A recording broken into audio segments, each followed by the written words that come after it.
guys, I'm Chris. Hey everybody, I'm Robert. And we're the Film Flamers. And y'all know I can't get enough of the Stephen King. And many months ago, some patron suggested a pairing of Cujo and Christine. That's right. Yeah, and you had not seen these films. I hadn't. So, naturally, in the new year, we're just going to kick it off with some 1983 Stephen King. That's right. We are really burning through these Castle Rock films. We are, and I don't know that we intended that, but I mean, we just did Needful Things over on Patreon. Is that the first Castle Rock that we've done? Yes. Okay. And then Cujo is kind of like the first Castle Rock-ish novel of Stephen King's. So it's a little more Fraggle Rock. Yeah. But it's the first of two 1983 Stephen King movies that we're going to be talking about this month. And Cujo is an American horror film directed by Lewis Teague, written by Don Carlos Dunaway and Barbara Turner, using the pen name Lauren Currier. Congratulations. Yeah, I don't think you needed that, Barbara. And starring Dee Wallace, Hugh Kelly, and Danny Pintauro. An adaptation of Stephen King's 1981 novel of the same name, it follows a mother and her son who are trapped inside their car while protecting themselves from a rabid St. Bernard. Principal photography was shot by Jan de Bont of Twister fame, and the score was composed by Daytime Emmy Award winner Charles Bernstein. Is that true? Yes. 1983 was a banner year for Stephen King adaptations, as 3 films were released based on his novels: Cujo, The Dead Zone, and Christine, which we'll be covering later this month, obviously. After previous successes with De Palma's Carrie, see our deep dive, Hooper's Salem's Lot, and Kubrick's The Shining, also see our deep dive, 1983 really cemented King as a cinematic force du jour after years of bestsellers. Tour de force? Force du jour? They both work. All right, listeners, dance your cares away. All right, listeners. Fuck you, dog. This is Cujo.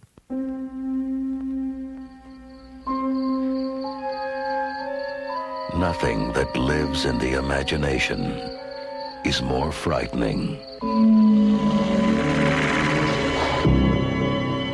than the terror that lives in Castle Rock, Maine.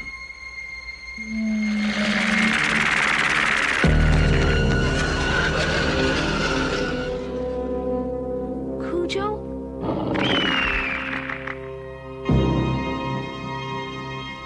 Cujo? Can he get us in here?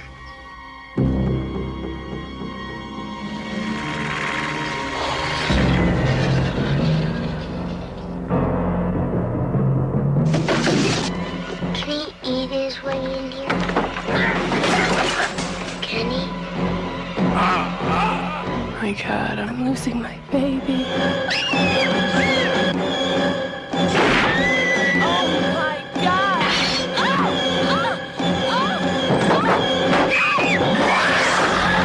From the novel by Stephen King, creator of Carrie and The Shining, comes a startling vision of fear. Please, God, get me out of here.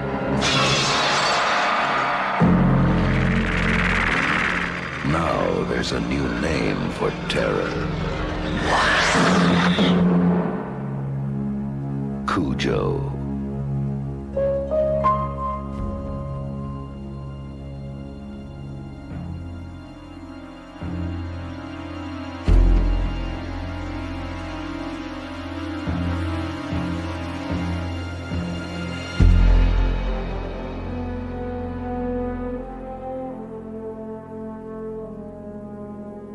Cujo, a friendly, cuddly, massive St. Bernard, played by Frank Welker, is scampering about chasing a rabbit around a home in Castle Rock, Maine. Cujo belongs to the Cambers, a rural family whose main business is auto repair. When the rabbit attempts to flee into a well-hidden cave, Cujo naturally sticks his head in to get him. A colony of bats awakens to Cujo's barks and bites him on the nose, infecting him with rabies. Donna Trenton, played by Dee Wallace, her husband Vic, played by Hugh Kelly, and their son Tad played by Danny Pintauro, take their ailing Jaguar to the Cambers for repairs. There, Cujo and Tad get along nicely, and the Trentons learn what a bargain Joe Camber's work is. Meanwhile, the Trentons' marriage is getting a little rocky. You see, Donna's been fucking the town stud, Steve, played by Christopher Stone. She attempts to break off the affair, but Steve's got a little bit of a temper problem. He visits Donna and attempts to assault her, but is caught when Vic arrives home and Donna admits to the affair. It's a bad time for all of us because the cereal company that Vic does advertising for has found themselves in a bit of trouble. Vic needs to leave town for 10 days to make things right, and Donna and Tad are left alone with a Ford Pinto that's acting up. Vic tells Donna to take it out to the Cambers for repairs. Meanwhile, Mrs. Camber has won the lottery and wants to take her son on a little trip to see her sister. Joe Camber decides that he and his friend Gary will take a little trip to Boston at the same time to do a little drinking and whoring. Cujo, however, is getting worse. The rabies symptoms are starting to show, and Cujo is getting very aggressive. When Gary takes his trash out to the garbage pile, he makes quite the racket, upsetting a nearby Cujo, who chases him inside and rips his throat out. When Joe Camber arrives, he finds Gary's bloody corpse and is gnawed to death. Donna and Tad arrive at the Cambers just in time for the Pinto to drop dead. But there's no one around the Camber place. They're spotted by a very gnarly-looking bloody Cujo, who attacks them pussily. Gross. Donna and Tad take shelter in the car, with nowhere to escape. Maine is experiencing an unprecedented heat wave, and the inside of the car quickly becomes an oven. Donna knows that they'll have to get out before heat stroke and dehydration kick in. She attempts to leave the car and get inside the house to a phone, but Cujo's waiting for her. He attacks, snapping at her and landing a huge bite to her thigh. Tad begins to succumb to dehydration and start to choke and convulse. They're running out of time to survive, but Cujo is always at the ready. Steve shows up at the Trenton house and finds it empty, so he ransacks everything, leaving a huge mess. That'll show Donna to break things off with the town stud. Vic, meanwhile, can't get a hold of Donna on the phone, obviously, as she is otherwise detained. He travels back to Maine to find them missing and the house a wreck. Knowing clearly that Steve did this, he alerts the police, and Sheriff Bannerman heads to the Camber place to check for them. Sheriff Bannerman spots the Pinto and gets out of the patrol car. But before he can radio any information in, Cujo attacks and mauls him to death while Donna watches. Gnarly. When Bannerman doesn't return, Vic races to the Cambers, knowing something is wrong. Donna can't wait any longer. She leaves the car and grabs a nearby bat as Cujo attacks. Give me the bat! Give me the bat! Give me the bat! She beats at Cujo with the bat until it breaks. Cujo lunges for her and is impaled by the broken bat and collapses on her, seemingly dead. She gets Bannerman's pistol and is about to shoot the dog when she decides that saving Tad is slightly more important. She grabs him from the car and gets him to the house, to life-saving water. Cujo leaps through the kitchen window, but Donna is ready. She shoots the dog, finally killing him. Vic soon arrives and is reunited with his family in a calming freeze-frame moment. The end.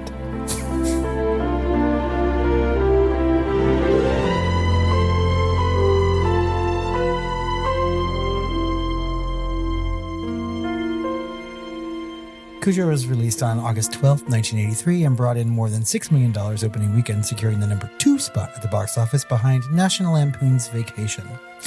The film would go on to be a modest hit for Warner Brothers and would be the third most successful horror film of the year. Ultimately, Cujo would bring in $21.2 million against a budget of $6 million. I wonder if the other two were the other two Stephen King movies. One of them was, in fact, The Dead Zone. Oh, Yeah. Another film I haven't seen. The ice is gonna break. Yeah, I mean, it's good walking. Okay. Cujo has a 60% on Rotten Tomatoes with an audience score sitting at 46%. The site's consensus reads, Cujo is an artless work punctuated with moments of high canine gore and one wild Dee Wallace performance. Artless. Artless. Wow. Reviews from critics were mixed. Janet Maslin of the New York Times wrote the film was by no means a horror classic, but it's suspenseful and scary. Variety panned it as a dull, uneventful entry in the horror genre, a film virtually devoid of surprises or any original suspense. Author and film critic Leonard Maltin gave the film 3 out of a possible 4 stars, calling it genuinely frightening, and also writing, "It builds slowly but surely to its terrifying but not glory climax." That's for sure. Yeah. Gene Siskel of the Chicago Tribune gave the film 1 star out of 4, calling it one of the dumbest, flimsiest excuses for a movie I have ever seen. I hate Gene Siskel. Yeah. God rest his soul. Roger Ebert called it dreadful, while Linda Gross of the Los Angeles Times wrote, "No theater is air-conditioned enough to justify watching this scary, gory, and beastly movie." Though she did concede that Teague directs the violent, scary scenes and some of the quiet domestic ones with efficiency. Stephen King has called the film terrific and named it as one of his favorite adaptations. Probably for reasons. Yeah, for reasons. That we will get to. So it does have a little bit of an accolade-ish. Yeah. Yeah, at the Saturn Awards, it was nominated for Best Horror Film, although it did lose to The Dead Zone. Directed by Cronenberg, actually. Oh. So it's an interesting film. But Cujo has found its way into pop culture, with the dog's name becoming synonymous with rabies, even to those who have not watched the movie or read the novel. And in March of 2025, Netflix announced a remake of the film to be made. Why?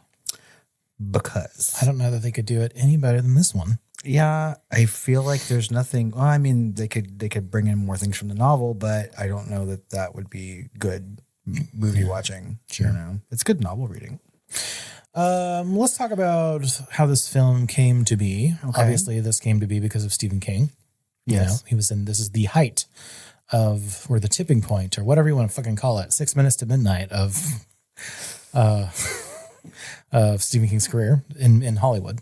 That's right. I mean, so like we talked about in the intro, you know, Stephen King had become a best-selling author at that point and was becoming a household name. And there had been a few films made from his work, but in 1983, things really got rolling for him within Hollywood, and there was sort of no looking back since. Everyone keeps talking about a King Renaissance, right? But I feel like that word is not appropriately used for Stephen King, because I don't think that we've ever had like a dearth of Stephen King work ever. I want to say maybe the 90s or thousands was a kind of a thing. Like, I would say that the quality of films made from his work during those time if periods. you think of like now versus the 80s, it's like a reverse bell curve. You know what I mean? Yeah, I mean, there are a lot more of them now, and I think that they are becoming better and better. And I really chalk that up to the people who read Stephen King in their youth are now getting old enough to make adaptations of it. I just want to say, like, chalk in the middle of this is like rose red, you know, in the mist. That's right. You know, and those sort of like came out of left field, like, which I think we talked about when we talked about The Mist, right? And, you know, we have threatened many a time to do a rose red Sure. deep dive. Which Although I that think one's we will. unique, right? Because he wrote it specifically for an adaptation. Right, it's just a teleplay. Yeah. He wrote the teleplay. I think there was a little short story novel that came in with it, like a tie-in. Yeah, I think maybe afterwards. Yeah, but it The was Diary of Emily Rose or something. I don't know. something like that. Yeah, and Emily Rose Red. And I mean, so written specifically for television. So that's that and like Storm of the Century are the ones that he did that for. So, Okay. But yeah, Lewis Teague. I just remember seeing Storm of the Century as a book, like being sold. They were selling the teleplay. Oh, Yeah. So, wow. but Lewis Teague, the director of Cujo, has the distinction of sort of like kicking off these like readily made Hollywood adaptions of Stephen King work. I mean, like Kubrick's was real artsy, right? Yeah, I like was yeah, and the Carrie was there, right? But it's like when these big things became fairly mainstream, right? Like, you know, because those were, I don't want to say like highfalutin. Shining, certainly anything Kubrick does is kind of highfalutin. But it made a lot of money. Yeah, but he did Cujo, later Cat's Eye. Yep. And he's also noted for directing The Jewel of the Nile, which is the sequel to Romancing the Stone, for those of you in the know. And that's basically it Lewis Teague is known for. And we covered it was a bonus episode of Cat's Eye on Patreon several years I don't even ago. remember that movie. It's anthology horror, so it's like 3 stories. Is that the one with like Blondie at the beginning? No, that's Tales from the Dark Side. Oh. This is the one that has at the end that little goblin that the cat's fighting that's trying to steal the girl's breath. Oh God, Jesus. It's such a forgettable thing. The cinematography was by Jan de Bont, and we have discussed him many times on this podcast. As a cinematographer, he worked on Flesh and Blood, which I think we did a hot take on. Not a hot take, but maybe like It was a bonus episode. Yep. And this is Paul Verhoeven, right? Which was like shocking. It was actually pretty, like, I do think about that movie. It was good. Yeah, I liked it a lot, actually. Yeah. And then Jewel of the Nile, Clan of the Cave Bear, and Who's That Girl? Wow, Jan. Yeah. Speaking of hated adaptions, Clan of the Cave Bear is an absolutely abhorred adaptation. Have you read that book? No. I haven't either. But it was real popular, I think, in the 80s. Yeah, the book was and Big. Or the movie. And this movie like killed it as a franchise. I've never even seen the movie. The movie was so bad that like people, because I've heard the series is amazing. Anyway, Who's That Girl is Madonna, right? And then Die Hard, randomly. He did Die Hard, which is probably his best film other than Hunt for Red October.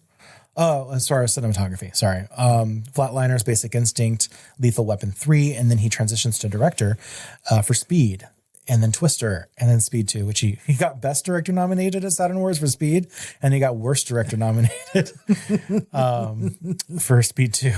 And of course, he also did The Haunting. And I want to do a deep dive of the two Haunting movies that came out that summer, or whatever that one year. It was like The Haunting, and then there was like Haunting of Hill House. Right. Which were sister movies. Yeah, but they both came out right around that time. I Yeah. liked one way more than the other. One has Famke Janssen. And the other one has someone. Liam Neeson. Yes. Catherine Zeta. Catherine Zeta. Yeah. Yeah. I was looking at this document just now, and I thought it said Speed 2, The Haunting, and I was just like, well, that's the movie I really wanted the sequel to be. I want a Haunting while they're all doing Speed. I'd be like, Jan de Bont. I think that's just 13 Ghosts. Jan de Bont, I feel like is remembered for being a cinematographer first, right? Even though these movies that he's directed made a gobbledygillion dollars, you know? But I don't know. Like, what are your feelings on Jan de Bont as a cinematographer? Like, do you think that it's something special? Because I think it's kind of rare. I don't really know his, like, I could tell you the guy that did like Blade, not Blade, sorry, Blade Runner 2049. Yeah. And like the guy that did Dune and stuff like that. Like sometimes you can tell who the cinematographers are because of how they sometimes they really like also fulfill the role of like DP, director of photography, cinematography. Some directors are much more, let the cinematographer kind of pick the shots and things like that. But, and so the cinematographer is a little more of a celebrity cinematographer, but I don't know. Like, I don't know that I can really tell. Jan de Bont likes his I know that in this movie, he really likes his golden hour. He really There's about does. 18 sunrises and sunsets in this movie. I mean, it's to tell the passage of crazy. time, but it makes it feel like it's much longer than like the couple days that it is. They are really well shot, It's a very pretty sunset. He's also a fan of like spinning the camera around for all these 360 moments. I feel like Jewel of the Nile is completely golden hour as well. I haven't seen that movie in so long, but you could be absolutely right. And I'm sure that Clan of the Cave Bear has many a sunrise and sunset. Yeah. So I don't know, but I really can't pinpoint a Jan de Bont style. Hunt for Red October, he just did the whole thing and lit like it was sunset because the whole thing is like red submarine lighting. I don't know. I mean, I feel like I don't think the cinematography was bad in this, and I often see people talking about how good the cinematography is in Cujo. The things I think about photography of this ilk was Flesh and Blood and then Basic Instinct. Those are the two that I would think of as far as like cinematography. Yeah. So it's like, it would be interesting to know like who he hired for cinematography or how much of a hand he had in his own films that he directed, like Speed and Twister, Speed 2 and The Haunting. I'm sure that he was ruling that camera with an iron fist. Yeah, probably. Who else contributed to this film? I want to say music by Charles Bernstein. We kind of made fun of him by saying he was a Daytime Emmy Award winner. He is, but it was like for something in the 70s or 80s, some sort of like, I don't know, kids TV movie or something. Okay. But he was also been nominated for several Primetime Emmy Awards. But he did the music for this, which is actually pretty great. Yeah, I have to say. The music in this is good. This is like a pretty good like 80s synthesizer score, like straight up. And then and good enough that his next big thing that he did immediately after this was A Nightmare on Elm Street, which is iconic to this day. Yep. Now, interestingly, he did not go back to that franchise, but they reused his themes for sure. That theme is steadily used in all of the Nightmare on Elm Street movies. Dun, dun, dun. I don't know. And then he did something called Deadly Friend. Deadly Friend is also Wes Craven, right? But that people like just shit all over this horror movie. I think it's okay. It's about a robot. A robot? Okay. And then April Fool's Day, which is, of course, holiday horror, which you love. And I also love April Fool's Day. Rumpelstiltskin. I don't know what that is. Which is one of those like late 80s, early 90s, I'm guessing, like when Straight they to did video? Leprechaun and stuff and the dentist and like, yeah. And then on TV, he did Look What's Happened to Rosemary's Baby from 1976. I had to include that because I think we mentioned that on that deep dive where there was like a made for TV sequel where it was like the baby growed up or whatever. What a filmography, Mr. Bernstein. Starring Mr. Pintauro. No, sure. Speaking of starring Mr. Pintauro, like I feel like the cast in this movie is good. Like I feel like all the actors do a really good job, if not a really amazing job, depending on their age and skill level. So yeah. The first person notably in this movie and in all of it is Dee Wallace, right? Who was coming off of a really triumphant turn in E.T., which at the time was like the highest grossing movie of all time. Which was Except for Wives and Hills Have Eyes, the original. Of course, The Howling. Yep. Critters. Yep. The Frighteners later on. Halloween 2007, which we don't speak of. House of the Devil. And Lords of Salem. So Rob Zombie aficionado. That's right. And like Mick Foster. well, he loves to bring back the horror, his troop. the horror royalty, right? And so Dee Wallace is just like she was a staple of horror movies in the 80s and 70s, and throughout her career, really. But now, like she and like Barbara Crampton, they're always being thrown into these horror movies that are being made these days, you know, just for their name alone. Yeah. Right.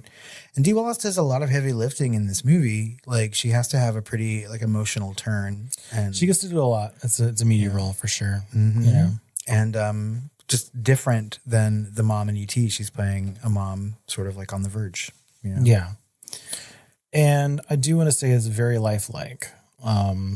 Because she's not playing like a Spielberg mom at home in a way like she did in E.T., where it's also kind of lifelike, but or you'd see in Poltergeist or something, but she doesn't seem altogether happy. No. Which is like an interesting thing to play because you'd be tempted to show that contrast or like someone, you know, I don't know. It almost reminds me of like Meryl Streep's turn at the very beginning of Kramer v. Kramer or something like that.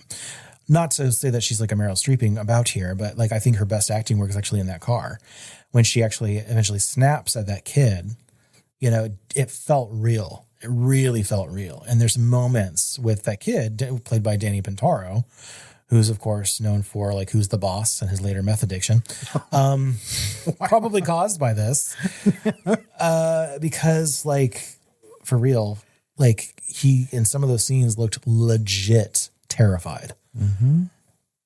And has some really good like weepy cry moments, like real tears coming out of this boy's eyes, you know, and he's just like acting his little ass off. And maybe that's what this director's really good at, you know, is less about camera work and story structure and everything else, and you know, or visual storytelling, and more about like he's an actor's director, you know, because I want to say all of the performances in this are great, the best they could possibly be, in my opinion, for what this is. I think you're right, you know, because if you look back to something like Cat's Eye, like that really is kind of an actor's movie. I mean, it's got Robert Hayes in it from Airplane. It's got, who's that guy that you're recently? Who's that girl? Who's that girl? Tina Sestanina. Oh my God, why can't I think of his name? Who's that guy? Anyway, but and Drew Barrymore, you know what I mean? So he's like, he really does like work with these people, and they give like really good, solid performances, you know, in his movies. So I think you're right.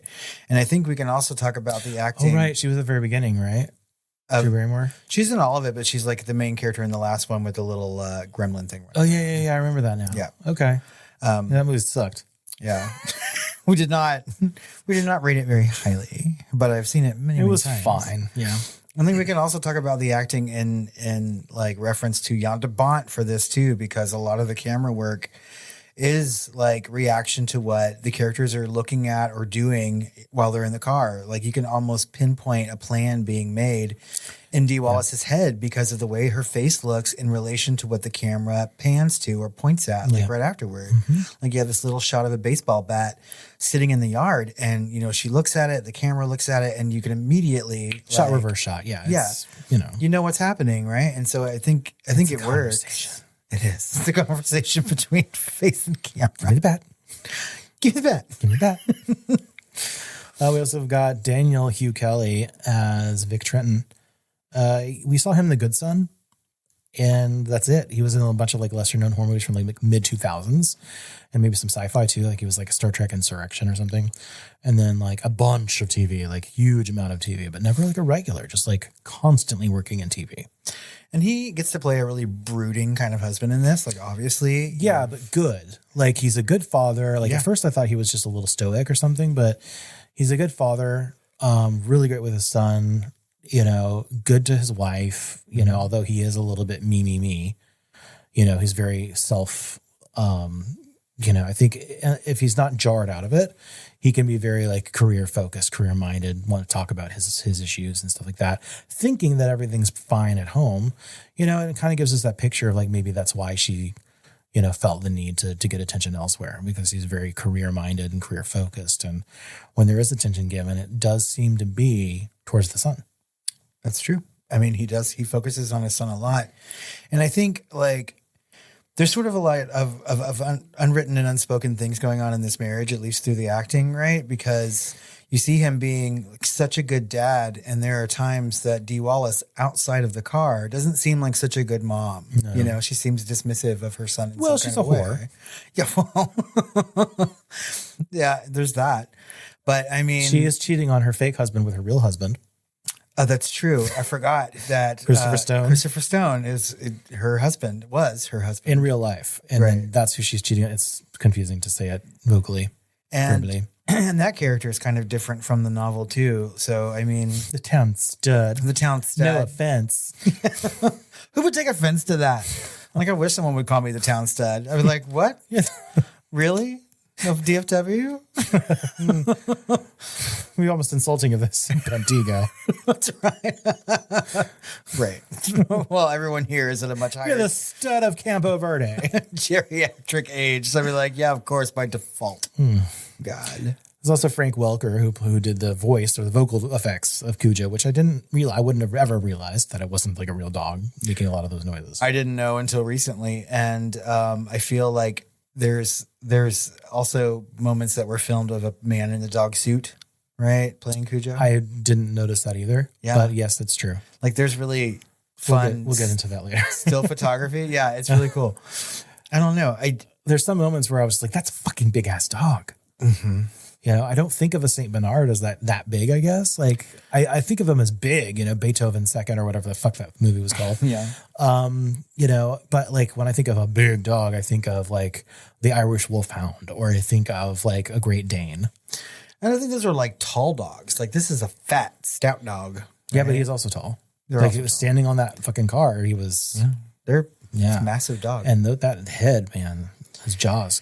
And this is the thing, like watching Cujo, I kind of expected to see a fin like outside the car window and go by. Because this movie's very Jaws. It kind of is. It's like Jaws on They're land. on a boat. Yeah. Yeah, you know, and that car is their lifeboat. They are, and they're stuck into an island with themselves up there. And like, I don't know, I love that Cujo in the beginning of this movie. We're gonna need a bigger Pinto.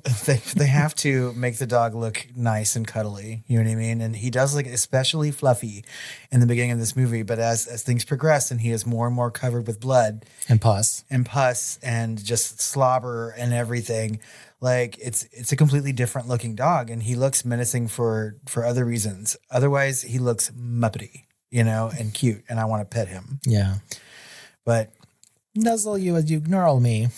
I feel like Cujo works as a horror movie, and especially when you're talking about the subgenre of like animal attack movies, right? Yeah.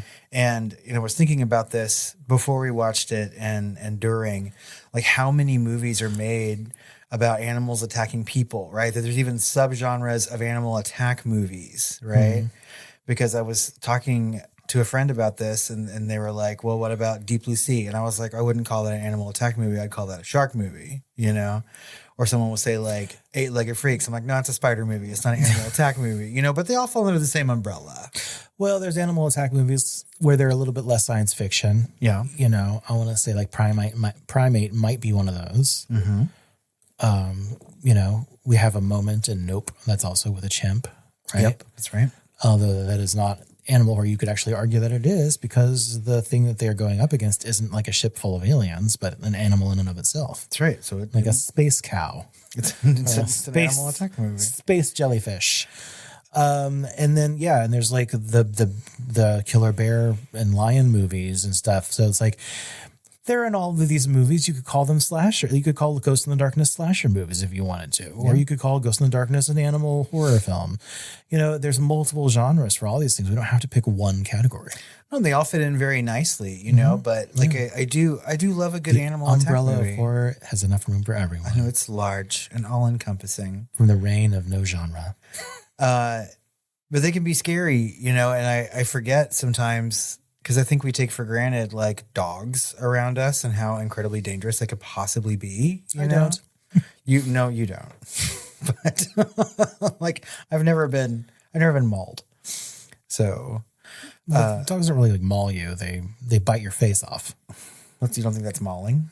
I thought mauling was like claws. I don't think it also includes the jaws and claws. Okay, Jaws and Claws. But Oh my God, it's a fucking horror movie. jaws and claws. It's a Christmas horror movie Oh my God! It's a Saint Bernard fighting a shark. in a Santa hat. Jaws and claws. Claws, like You're right, you know. Santa. No, I'm picking up what you're putting down. We should make this movie. I feel like we'll make so much money. Anyway, let's talk about this movie because I have some things to say about the themes and structure, and because it's kind of annoying because this movie, like I've been told by you, that the book is kind of this way, where there's like a lead up to the horror piece of this, which is like in the movie or in the book, like 3/4 of the book.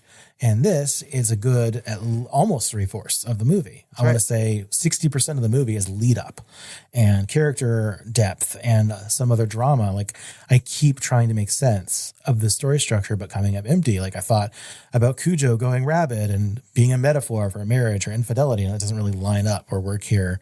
You know, the couple's presumed ongoing love and commitment for one another, at least that's alluded to in the movie.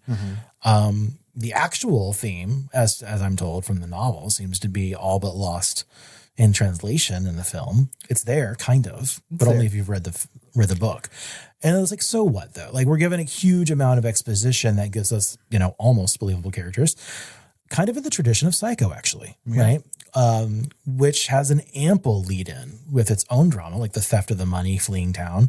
In this case, it's infidelity and the kid being afraid of monsters and all that stuff, right? It's kind of day in the life, but there's real human drama happening. And there's also some tense moments where, you know, he's finding out that she's cheating on him, you know, kind of like tense moments before the birds, you know, where they're going around the lake and stuff. And it's just like, that's some of the best stuff, you know, in a way. Although it's not as good here as it is in Hitchcock, when Hitchcock does it, right? This guy is not Hitchcock. No, Teague is not. No, Teague is no Hitchcock, but I thought I was trying to understand it. And I was like, okay, from the novel and also in film, this really kind of follows that vein, right? You know, where it's like, there's that huge lead up and then, you know, the incidental psycho right after that. And it's like in the same vein, Cujo seems incidental, unless he's, you know, the exclamation point on a theme that didn't quite get fleshed out here. The movie seems more interested in like Woman on the Verge story than it is with the failure of systems like it is in the book, which you're going to, you know, get into as and educate us about. But that said, I'm not sure the novel would do a good job of this either, you know, if it has that much lead up, but I'm open to hearing about it since I haven't actually read it. Okay, well, let me talk about this. And to do so, I am going to open up this beer because... Is that truly a beer? No, it's truly a truly. But I seem way more masculine when I say I'm drinking a beer and not drinking this flavored hard seltzer. Which flavor? This one is strawberry lime, and I just opened up wild berry. Oh, my goodness. Oh, my gosh, I know. Okay, so I have read Cujo a total of 3 times. And I just recently finished reading it for the 3rd time. So I'm like fresh off this book. When were these? Like very beginning and then like maybe 10 years ago and then now or what? Yeah. So I read Cujo for the first time when I was in elementary school. So yeah, a long time ago, probably like the 5th grade-ish, right? And then I read it again when I was early in college, so like the early 2000s. And then now. So it's been a good 20 plus years since I've read Cujo. But I'm trying to work my way through the Castle Rock cycle of King's work, right? And Cujo was just next up in the Castle Rock timeline. Yeah. So there are a lot of differences from the novel and the movie. Obviously, I think that's true of any adaptation from their source material. But some of the biggest things in that are Cujo's consciousness, right? So the novel allows the reader to kind of feel the slow descent into Cujo's rabid madness, right? Which adds a really tragic sense of sympathy for the dog. And I think that's kind of missing in the movie a lot, right? You get to feel a lot for Cujo as a character. So are they actually internalizing? Like, is he writing as if he was thinking as the dog? Yes. So Cujo has a lot of thoughts. How does that work? Like in prose or whatever? So the novel jumps around from perspective, right? And Stephen King does that a lot. So chapters will be from the perspective of Donna, or sometimes Steve, or sometimes her husband, sometimes Doc, right? And so like Stephen King just writes as the dog thinking, right? And he writes like a dog would think, like that's the boy, that's the man, or whatever, right? And then he doesn't understand like what's happening to him internally. Like all they can do is show cuddly, fluffy, right, around people, playful, chasing rabbits, Cujo, and then they show murderous Cujo to monster, right? But in the book, like he's a self-described good boy, and he was like, this is not how good boys act, why do I want to kill this person? And then, as he slowly starts to unravel, he starts to think, like, I'm having this problem. My brain isn't working right. And he's assigning blame to people. Like he wants to kill Donna because he fully believes that she's the reason that he feels this way, right? So it gives him a reason to like attack and kill. And you're missing that in the movie completely. Yeah, It's just an animal there to hurt you just because it's rabid, right? And it's truly heartbreaking to read these sections of this book about a creature, a sentient creature who doesn't understand what's happening to him. And everything is outside of his control, right? Wow. Yeah, that's totally missing. Yeah, and it adds a lot. That's like impossible to make in a way. You'd have to do some sort of like Watership Down cartoon to come and pull it off. Exactly. Yeah. And Cujo, Dog in the City or something. That's how this movie starts anyway, that rabbit's jumping around. I'm like, just kidding, we're watching Watership Down. God. But Donna Trenton's character is also quite different in the film than she is in the novel, right? In the movie, she becomes a very conventional horror protagonist, right? She's terrified, but she's resourceful and she's determined to save her son. But she's a whore. But she is a whore. In the novel, Donna's character is psychologically heavy, right? Her fear is mingled with guilt and shame and intense maternal panic, right?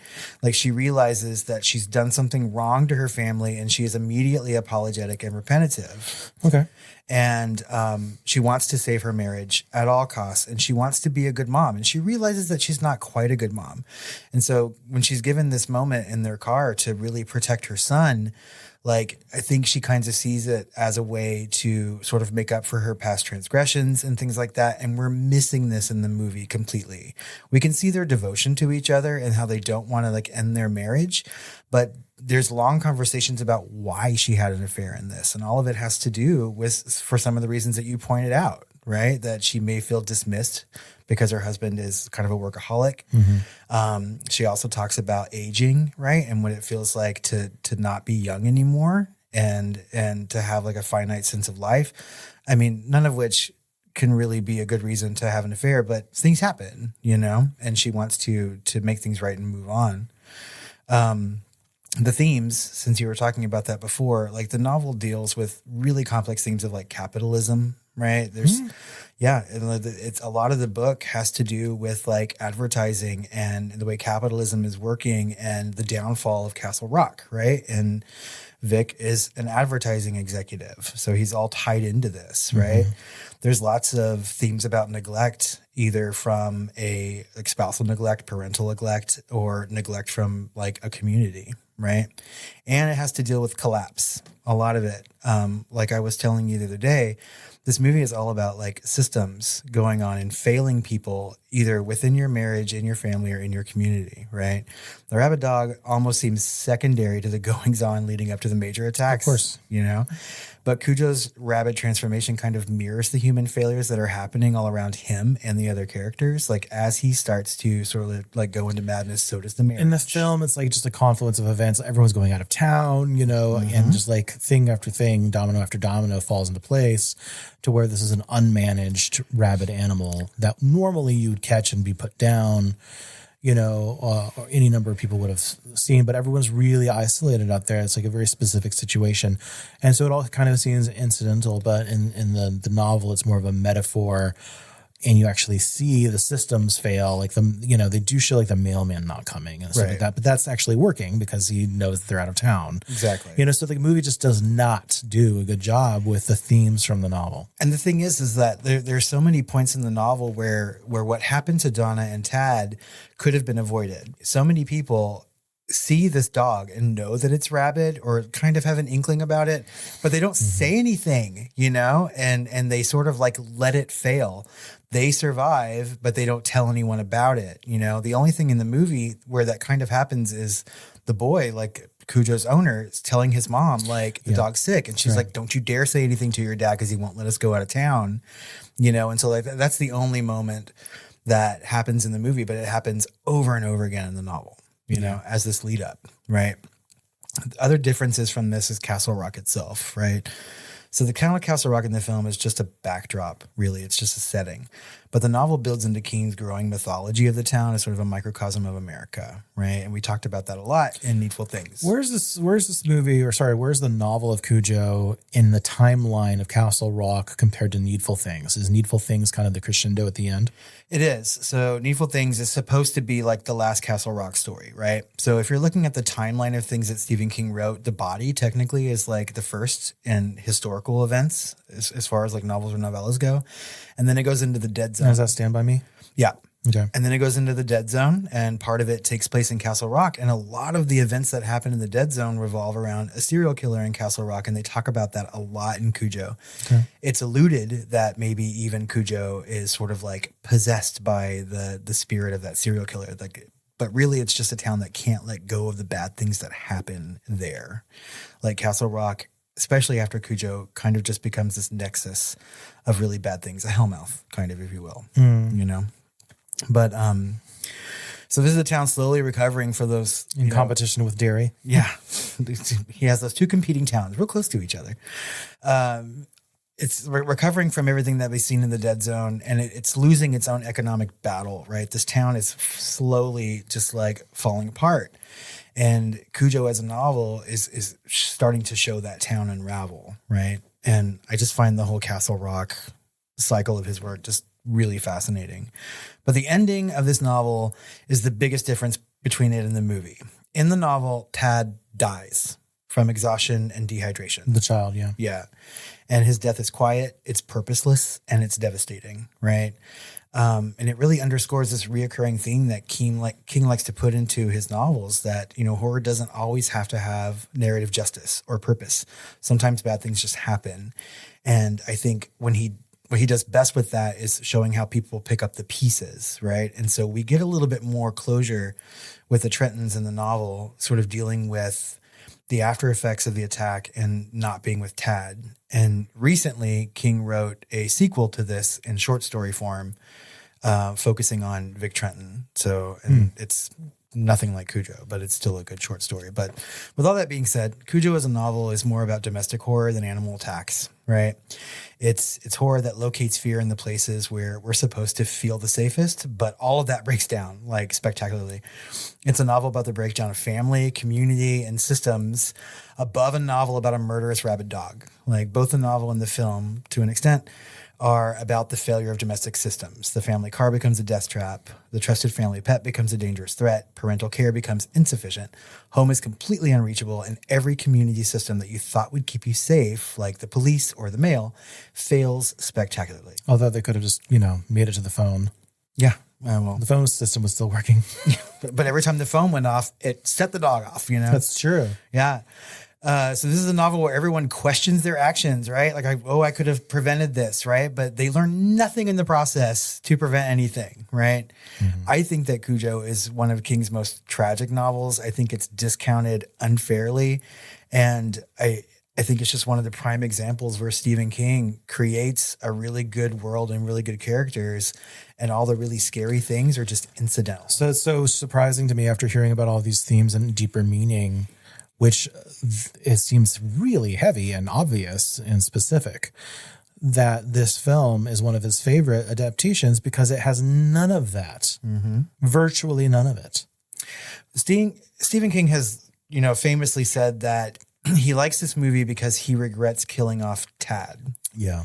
That's not a choice that he feels that he would make now, right? And he didn't make it for The Mist, although the director did. That's right. Just adds more context for me now. So someone else took the ending of Cujo's novel and they're like, we're going to throw it into The Mist. So, and then that's fine. But a lot of people discount this book, and I think that it's some of his best character work, really. And I think people should pay more attention to it, honestly, because it's a much, much better story than the movie is. Yeah. The movie is enjoyable. Like it's a fucking from romp. a horror, from a horror standpoint. But even then, like the first 3/4 of it, the lead up, the build up, has less meaning than like Psycho's version did, even though it's all still kind of simple, But this, has a lot of. So it would have been so much better if it had those other themes in it. And they touch on some of it. I mean, like they do, like it's there, but almost incidentally. Like he's just not concerned with that stuff. No, he's really not. Like they're trying to get to the meat of this, and that's the dog attacking. That's not the meat, though. Yeah, like that's the fucking dessert, right? So they take the time to build up these characters, and they did not have their vegetables. They did not finish their meal. They went straight to dessert. You can't have your pudding if you haven't had your meat. But I don't know. I don't think that this novel's filmable. At the end of the day, there's just no way to include everything that happens in Cujo into a movie and make it something that people want to see. Yeah.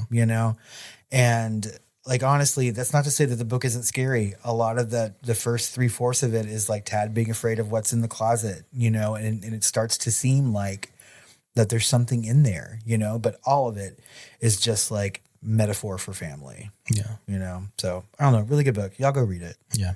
Please. But we have some questions to ask about Cujo. Clearly, it's a horror movie. Would you agree? Yes. Yeah. Were you scared? Eventually. Eventually. For the last 5 minutes. Or I think I even said, I think I asked like 60 minutes in. I was like, does the horror movie start happening soon? When is it going to be a horror movie? Are you scared while watching Cujo? A little bit, actually. Yeah. So there's some of those scenes where it's like it's so tense and scary, and like there's some jump scares with the dog.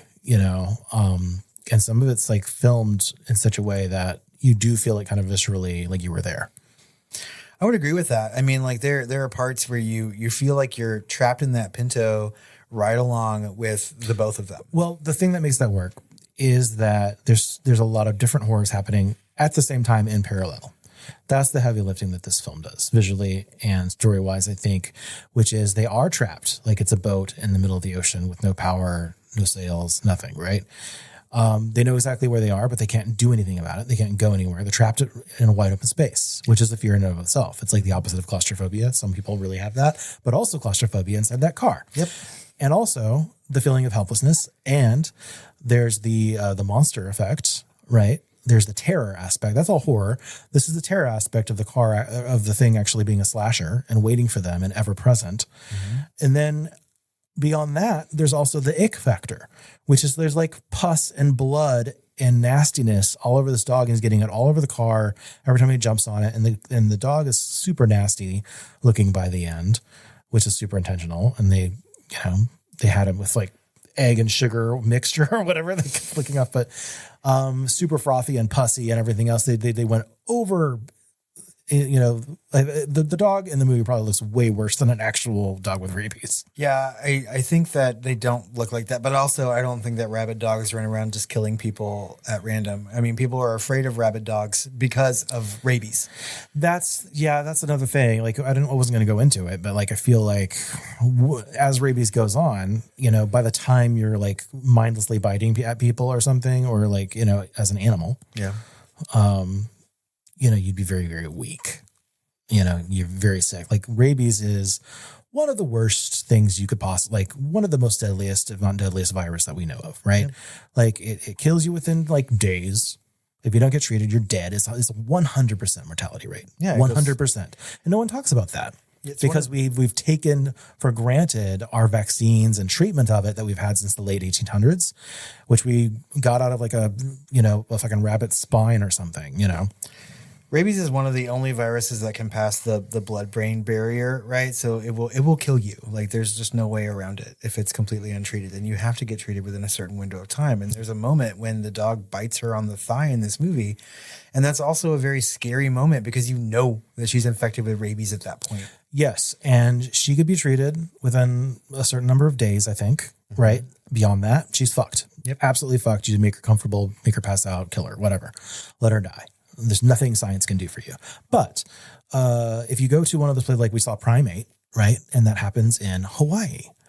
And so like one of the girls is bitten by this rabid monkey or whatever. And she's had it for like 2 days at that point. And, they make it seem like she's going to be okay, but you don't really know that. I remember at the credits, like the character going, "You're going to be okay," as they're like wheeling her out of the house or whatever. Yeah. And I was like, is she? And it's because like Hawaii, places like that, or Australia, New Zealand, they're rabies free. So they may not have ready access to treatment and vaccines like the mainland might, So if you are on some island more remote than Hawaii or one of the smaller places and you were bitten somehow by some sort of rabid thing, like you might be fucked. Yeah. If you can't get to a hospital very quickly and they can't bring you something within, 48 hours. Well, even if you are given something within 48 hours, you still have a long road ahead of you. Like in the novel, they talk about it being like 2 months before Donna can leave the hospital. It almost acts like a toxin because it works so fatal and so fast. It's almost like getting stung by like a box jellyfish or something. Like you have minutes. It happens quick. With that. But that's a toxin. So that's way worse. But I think that's the most deadly toxin on Earth is the box jellyfish. But that's a different horror movie. Back when we had originally talked about doing Cujo, I was going to plan an entire segment where I talked about like what rabies does because I find it fascinating. But then I was just like, no one wants to hear that this is a horror podcast. So no one wants to hear the horror of that on a horror podcast. I don't know. What did you rate Cujo out of 5 stars? I give it 3.5 because I was bored in a couple of spots, and it does seem like kind of like a made-for-TV movie in spots, the way it's filmed, the way it's acted. It kind of reminds me of Pet Sematary, actually. Yeah. A little bit about how it's filmed and stuff. It didn't super age well. She's, in some places, I feel like it's missing a bunch of context and themes from the book. I feel like if I had read the book, it would have been a layer on top of that. Yeah. And I wouldn't be able to separate it because I've already had read the book and I can't unread it. So I feel like this is supplementary. Maybe not something that adds to the book, but like it is supplementary fun material. But I did not read the book. And I have no nostalgia boner for this. So I had a good time by the end for sure. And I really liked the acting in it. And it's recommendable for sure. And it's high quality for that alone. And so I gave it 3.5. I think it's pretty solid. It's a high 3.5. I also gave it 3.5, and I really expected to give it more. Wow. Okay. But having just read the book again, and it's too hard to separate the two. Like you just have a really masterfully written novel. I thought for sure you were gonna have a nostalgia boner for this. It's not maybe not because you have read the novel. You probably have more of a nostalgia boner for the novel than you did the movie, right? I forgot how much I love this novel until this reread, know, and so I was really looking forward to watching this movie, and then it's good. It's a good movie. It's scary, and I think it's important from a pop culture standpoint. I love it when things become synonymous with something else, even for people who have not seen or read the thing. Like if someone says rabies, you think about fucking Cujo, People call any dog that barks crazily like, oh, Cujo, you know what I mean? It is just like infiltrated pop culture, and I think that's important when Stephen King does that. Rabies is not branded. It's like a Coke. Yeah. So I think it's a good movie, and it's worth the watch just for its like history and its place within horror culture, but at the end of the day, it's a little boring, and they took kind of an unfilmable novel and they tried to make a movie out of it, and they did, and it's good for what it is, I guess. It is. And the thing is, they couldn't have spent more time in that car because that would have become just unbearable. I feel like, I can't help but feel, because they somehow John Carpenter dodged this and did Christine. Yeah. Right? But I feel like it's much more up his alley. Like he would have been super into the social messages, right? And he already was making things like, They Live, and and a lot of stuff about society and stuff. And I feel like he would have had something to say. I feel like that layer, at least a little bit more than this version, the John Carpenter version of this, would have had a little bit more of that. I think you're correct. Because he loves doing like the side news reports and like all those other things. And yeah. He would have done something completely different with this, but I think other horror directors would have taken a different turn. Like, that's not to say that Lewis Teague didn't make a movie that's not recommendable and fun to watch sometimes, right? But, like, can you imagine if Carpenter directed this, or Craven directed this, or even Romero directed this? I feel like Romero would probably be the best choice, but he only likes to do his own stuff. Well, he's done Stephen King. He did The Dark Half, right? Which is another Castle Rock story. And, like, they had a relationship, and so, but he would have done something completely different with Cujo. And I think at the end of the day, even though we had a workman-like director or an actor's director who made a really good acting set piece, he didn't pay attention enough to story. That's one thing, is that I don't know, maybe Carpenter, but I don't know that Romero would have gotten those performances out of his cast. No, he would have been more focused on like the dog, I think, and that's fine. You do what you can to make the movie you want to make, but I don't know. Finally, who's the hottest guy in Cujo?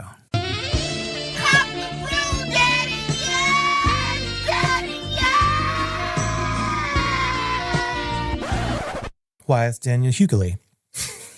Daniel Hughley? Hughley.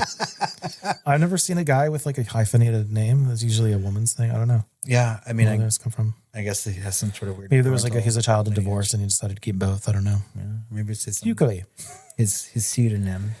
Yep. I agree. He is the hottest guy in this movie. We see him shirtless, protecting his son, right? He's shirtless for a lot of this movie. Yeah. I mean, he's not like incredibly built. He's svelte. As soon as he enters the house, he's basically like half naked. That's right. Well, he's being a good dad, a shirtless dad, like calming his son down. And I was like, that's sexy as fuck. Just like, God. Yeah. I'm old now. Do you have any, when I start to think that being a parent is sexy and then not like, I'm like, biceps are fine, but how does he treat his kids? God, I was like reading something on Reddit, like where like there's the millennials Reddit subreddit. Okay. And it's like some girl like went in for her, yearly something, and like the nurse in triage or something was asking her, do you still get your period? And I'm just like, oh my fucking God, we're all so old now. Jesus. It's happening. Do you still get your period? Yes. Yes, you fucking bitch. People need to learn a bedside manner in the medical profession. Right? Come on. Do you have some fun facts for me? I do. Okay. So with his films earning a total worldwide box office gross of $17.4 billion as of 2025, Frank Welker, the voice of Cujo, is the 5th highest grossing actor of all time. Oh my God. We've talked about him before. We have? We have. Like many moons ago, if not years. I think years and years ago. Okay. Right? But he does all these animal sounds. Monkey from Raiders of the Lost Ark. Fred and Scooby-Doo in Scooby-Doo. Garfield. Cat from Tales from the Dark Side. Okay. Yeah. He played Abu Raja, Cave of Wonders from Aladdin. Stripe and Mogwai from Gremlins. Oh my God. He was the gorillas in Congo. All the grunts and growls. Yeah. Aliens and Independence Day, Martians and Mars Attacks. He was the Anaconda and Anaconda. Godzilla and Godzilla. He was a parrot in Deep Blue fucking Sea. The Nibbler on Futurama. And most famously, Megatron and a bunch of other Transformers. So his participation in all these huge franchises over time, it makes him the 5th highest grossing actor of all time. Maybe not the highest paid for sure, but being attached to those franchises. That's fucking crazy. Yeah. And also, what sound does an anaconda make? He does all of it, like the animal sound. They just call him up. They have on speed dial whenever they need an animal sound. You think he does it at parties? But like, you'd never know because he's apparently amazing. Yeah. I mean, He certainly did the rabid barking dog well. He did not do the Jaws. He did not do Bruce and Jaws. So. Roar. Roar. Yeah, we've never mentioned like anything. Like he makes it sound supernatural. Yeah, I wouldn't have thought. Well, super natural, not supernatural. Right. Anyway, so the dogs featured in this film would often have their tails tied down to their legs because the animals would be visibly enjoying themselves so much that they would wag their tails during filming. This tactic was missed once in the editing, where one shot clearly shows Cujo from behind, growling and supposedly ready to attack, but wagging his tail energetically. I always chalk that moment up as he's just really excited to kill someone. Yes, I would think so too. Yeah. All right. So to make the St. Bernard attack the car, animal trainers put the dog's favorite toys inside the car so the dogs would try to get them. Oh, that's smart. And one of them put like the toy like in their fucking mouth by the open window and then got their face bit and they had to go to the hospital. Oh, fuck. Yeah. And the anecdote was like they got rabies. No, they did not get rabies. It was a fucking actor St. Bernard. They are not going to have a rabid dog on set. Good Lord. It's not Friedkin. Jesus. So not everything could be done with real dogs, obviously. 5 St. Bernards were used, 1 mechanical head, and a man in a dog costume, as you said. I also heard that they had a Rottweiler in parts of it and some other dog, like another breed completely. Yes, they have a shot of the jaws, so that would look meaner. Yeah. So that's a lot. One's barking actively, yeah. I love, there's a really famous still image of, I guess it's Lewis Teague and Jan de Bont and the man in the lower part of the dog costume minus the head, like doing a can dance together. I love it. It's one of my favorite pictures. I would frame it. Awesome. Yeah. So Danny Pintauro actually bit Dee Wallace's fingers during his seizure scenes. Dee's reactions to the scene were quite real. Wow, that's very Friedkin. When she's trying to put her fingers in, I'm like, yeah. Yeah. She's like, ow. Ow, you bit me, you little shit. Yeah. So the first film to take place, this is the first film to come out that actually takes place in the fictional town of Castle Rock. That's right. Out of order, but that's because these movies were released out of order. Of course, yeah. So. Meanwhile, Sheriff Bannerman's death is the reason that Castle Rock has a new sheriff in subsequent films and shows. The new sheriff, Alan Pangborn, appears in The Dark Half from 1993, played by Michael Rooker, Needful Things, also in 1993, played by Ed Harris, and the streaming television series Castle Rock, played by Scott Glenn. That is correct. So Sheriff Bannerman is mentioned in the body because he is not a sheriff at that point, but some sort of deputy, right? So he has been on the police force at Castle Rock for these many years. And it pops up quite a bit in like short stories. He's mentioned a lot. And then after his death in Cujo, Pangborn comes in and he is a much more of a force to be reckoned with as a Castle Rock policeman, in my opinion. Okay. And he's the character that ends up in Needful Things and stuff? Yes. For sure. Okay. I like Alan Pangborn. I think he's a good character. Yeah. So the original novel was a sequel of sorts following The Dead Zone. Since Frank Dodd was killed, he became kind of a boogeyman in Castle Rock and supposedly haunted Tad. It's hinted that, as you said, Dodd possessed Cujo. Sheriff George Bannerman, played by Sandy Ward here, makes specific references to the Dead Zone hero Johnny Smith. Both this movie and The Dead Zone from 1983 were developed at the same time, with this film released 2 months before by different studios, so the references were actually removed. Which I think does a disservice for these movies as a universe. I don't think that would happen today. I think they would tie into this kind of like Stephen King universe. Yeah, but it's the town being stupid about it, not the actual, because I mean, in the novel you have Cujo's point of view. Yeah. We know that it's not, him being possessed. But I mean, that's a random fucking dog on the outskirts of town or whatever. And that's why Cujo works so well as like the first like Castle Rock kind of like full novel, right? Because The Dead Zone was a novel beforehand, and then Cujo came out. But you really get to see the effects of what this town is going through. Like you have this idyllic kind of beginning in Stand By Me, and it starts to move into the serial killer, and they just can't let go of their past and all the bad things internally, but people neglect a lot. They never talk about it outright. They just let the bad things happen, and it happens all the time in Castle Rock. So, I like it a lot. Finally, Stephen King said that if he could go back and change anything from one of his books, it would be letting Tad live. This is why he survives in this film. But also, I want to say Stephen King has admitted several times that he was so deep into his alcohol addiction at the time that he does not remember writing the book. And therefore, in my opinion, that is my theory as to why this is his favorite adaptation, because he's not critical of it, because he doesn't remember writing it. This is true. And this is also why people discount this novel. They don't feel like it's intentional at all, that Stephen King, not only was he addicted to alcohol, but he was starting to develop a cocaine addiction and cocaine. And like he said, he was just like, I don't remember writing this book, you know, but to me, like it's very, very well written. And so if he just like, if this is what Stephen King does without realizing it, you know, then he really has talent as a writer, you know. Well, we know that, sure. Because sometimes his things can feel very forced, you know. And so like this book has a good ending, and that doesn't always happen with Stephen King. Like I think this is one of his best novels. Okay. So he doesn't drink anymore, and that's painfully obvious sometimes when I read his newer work. Wow. Because it makes you drink. Yes, it makes me want to have a drink. I'm like, I have to put this book down up for it. and make myself a cocktail. I'll have one for you, Steve. Those were good fun facts. I like it. But also, I will never, you know, miss a chance to fucking pontificate about Stephen King. Like, Sure. It's my life's work.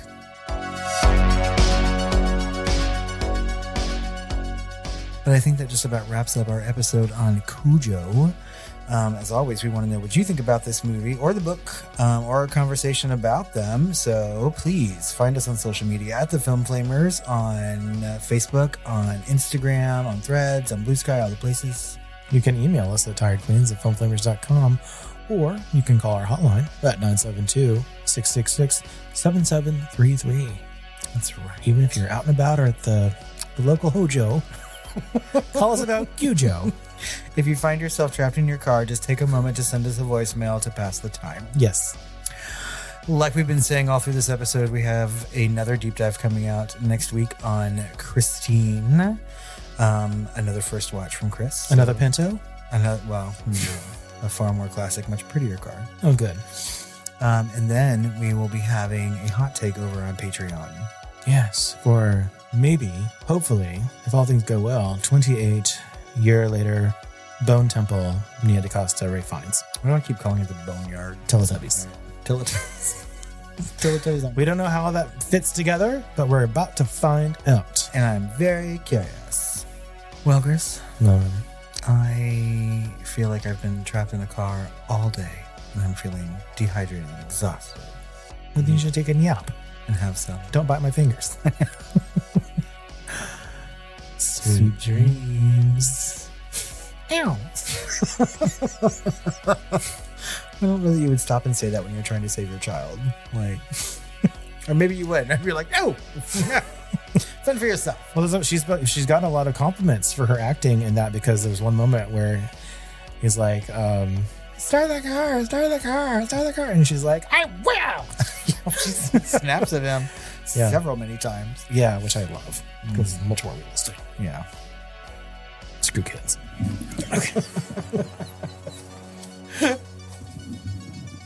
Shut up, little Timmy. Your mom's a whore.